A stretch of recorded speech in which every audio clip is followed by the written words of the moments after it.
উত্তরের জলপাইগুড়ি জেলা জুড়ে শীতের দাপট অব্যাহত। বুধবার সকাল থেকেই আকাশ মেঘাচ্ছন্ন, বইছে শীতল হাওয়া।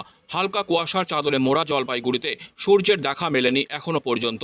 ঠান্ডায় জুবুথুবু অবস্থা জেলার বাসিন্দাদের। মঙ্গলবার রাত থেকেই শীতের প্রভাব আরও বেড়েছে। সকাল বিকেল আগুন পোহাতে দেখা যাচ্ছে শিশু এবং বৃদ্ধ সকলকে। রাস্তায় যানবাহনের গতি ধীর, মানুষের চলাচলও তুলনামূলক অনেক কম। ঠান্ডার কারণে বেশিরভাগ দোকানপাট দেরিতে খুলেছে। তবে শীতের মধ্যে চায়ের দোকানগুলিতে ক্রেতাদের ভিড় নজরে পড়েছে।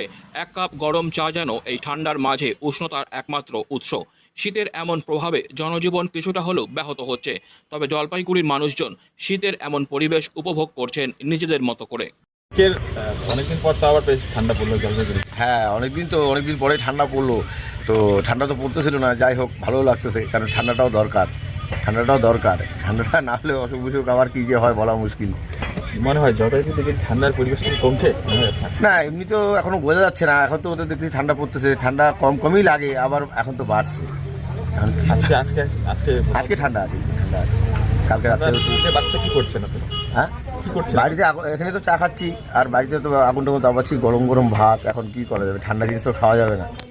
এটাই।